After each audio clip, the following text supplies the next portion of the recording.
Today, we're diving into what you could call the Big Bang moment for one of the world's most enduring civilizations, the early dynastic period. This is the crucible where ancient Egypt was really forged. So, let's just start with this huge question, right? How do you even build a civilization that has the staying power to last for 3,000 years? Well, for the ancient Egyptians, the answer was actually pretty straightforward. You start by making one kingdom out of two. Yeah, before all the pharaohs and pyramids we think of, Egypt, well, it wasn't really Egypt yet. It was two totally separate lands, kind of locked in this delicate and honestly pretty violent dance along the Nile River. And you can see just how different they were. I mean, look at this. Down south, you had Upper Egypt. Their symbol was the tall white crown, the hedjet, and the lotus flower. Then up north in the Nile Delta, you had Lower Egypt with its red crown, the deshet, and the papyrus reed. They even worshipped rival gods, Set down south, Horus up north. These were basically two different worlds that just happened to share the same river. So life back then, around 3600 BC, was totally defined by this split. The whole area was just a patchwork of little villages, each doing its own thing. Now, they all shared a basic farming culture, sure, but they were also constantly at war with each other. It was this weird mix of incredible potential and just non-stop conflict. And you can even see ideas from the outside, like Mesopotamian building techniques with sun-dried bricks starting to show up. But this whole divided world, it was about to get completely turned on its head, all because of the ambition of one single person. And that brings us to this legendary figure, a guy who basically stands at the very beginning of Egyptian history. You know, sometimes history just hinges on one person. And for Egypt, that person was a king from the south named Narmer. So, how in the world do we know about this guy from so long ago? Well, mostly it's thanks to this absolutely incredible artifact, the Narmer Palette. And let me tell you, this is way more than just a cool piece of art. It's one of the world's first historical documents. It's literally a story carved in stone, telling us about a brutal war that gave birth to a nation. And when you read the palette, it tells a pretty brutal story. On one side, you see Narmer wearing the white crown of his home turf, Upper Egypt, as he's literally smiting his enemies. But then, you flip it over, and there he is, inspecting the bodies of the people he just defeated, but now he's wearing the red crown of Lower Egypt. The message here is crystal clear, and kind of chilling, right? He didn't just win, he conquered the north and took its power for himself. And right out of that conquest, this brand new, super powerful symbol is born, the Pushent, or what we call the double crown. They literally took the white crown of the south and stuck it right inside the red crown of the north. This became the ultimate symbol of united Egypt, a crown that pretty much every single pharaoh after him would wear for thousands of years. Okay, so conquering your neighbors, that's one thing. But building a stable civilization that's gonna last, that's a whole different ballgame. So how'd they do it? How did they turn a military win into a country that would actually stick around?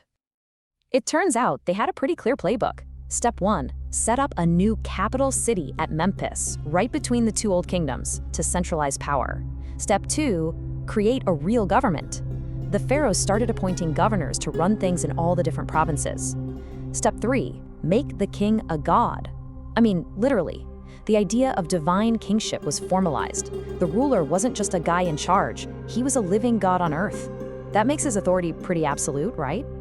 And finally, step 4, start building for eternity. The rich and powerful began constructing these massive tombs called mastabas, these big flat-top buildings that were basically the prototypes for the pyramids. You know what I find absolutely fascinating, though, is that even after doing all this to unify the country, the Egyptians never forgot where they came from. For the rest of their entire history, one of the main names they had for their own country was simply the Two Lands. That memory of division was just baked right into their identity.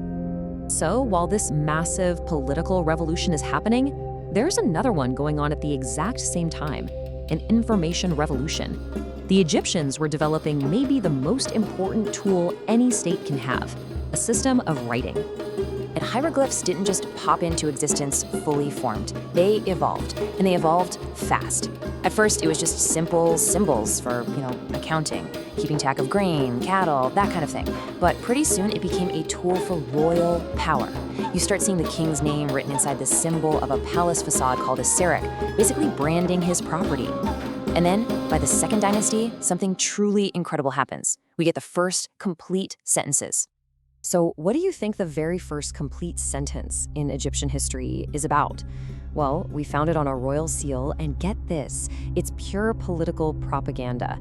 It says that a god has joined the two lands for the king. I mean, from the absolute get-go, writing was being used to hammer home that core message: Egypt is one united kingdom. Okay, so you've got a unified state, a god king, a capital city, and a way to write things down. What's next? Well, you start looking beyond your own borders. A strong, centralized Egypt immediately started flexing its muscles in the wider world. And we don't just have to guess about this. We have cold, hard proof. Archaeologists have found at least 20 of Narmer's royal symbols, those Siriks we talked about, way outside of Egypt's borders, in a region called Canaan. This wasn't just a bit of trade, this was a sign of a serious Egyptian presence and influence. And the evidence is just overwhelming when you start to look. We find Egyptian-style forts and buildings, Egyptian pottery, their tools, their weapons, all over the region.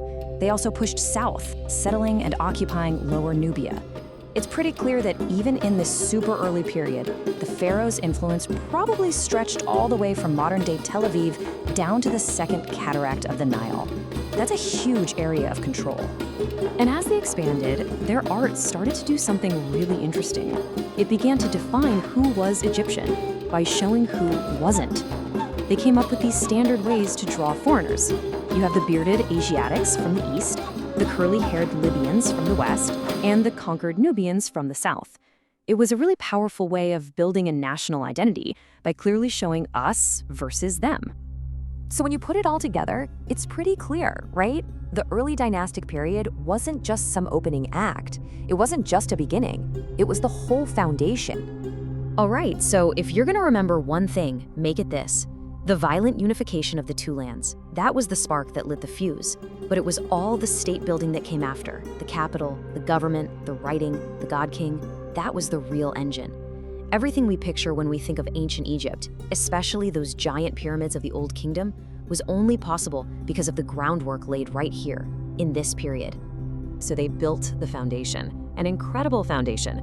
But that just leaves us with one more big question, doesn't it?